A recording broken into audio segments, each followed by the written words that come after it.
কারণ হাতিতে আইসে দেহা নাই তো কোন বা ইয়া ধরছে ধরে মারছে পারতে পারে না কেউ পরে আজকে খোঁজ হয়েছে 11টা খবর দিছে যে তোমার লোক মারছে মারার পরে যা পরে নিয়ে আসা হল বুঝছেন।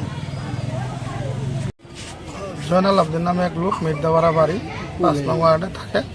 তিনি গতকালকে পাহাড়ে গেছে লাকড়ি কাটতে, যাওয়ার পরে কালকে আর সে বাড়ি ফিরে নাই।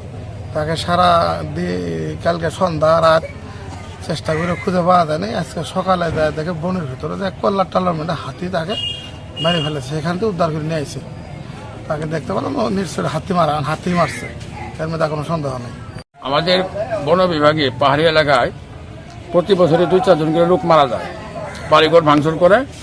এটা কোনো সরকারিভাবে কোনো পদক্ষেপ নেওয়া হয় না। আমি বলতে চাই কর্তৃপক্ষ সরকার পক্ষকে বলতে চাই যেন আমাদের যে ক্ষতিগ্রস্ত যে লোকজনগুলো এইভাবে ভাঙচুর হয়, লোকগুলো মারা যায়, এদের জন্য যদি একটা অনুদান বা একটা সরকারি সহায়তার ব্যবস্থা করা হয়।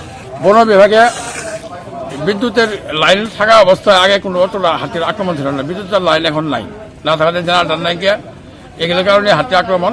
জেনারেটার বিদ্যুতের লাইন দিয়ে যেন বন বিভাগে যারা আছে এরা যেন একটু তৎপর থাকে, তাহলে হয়তো আমাদের কিছু লোক এইভাবে প্রতি বছরে বাড়ি ঘর ভাঙচুর করে মানুষ ক্ষতি হয়, এটা যারা না হয় এই জন্য কর্তৃপক্ষের সরকার পক্ষকে একটু ব্যবস্থা নেওয়ার জন্য আমরা অনুরোধ করতেছি।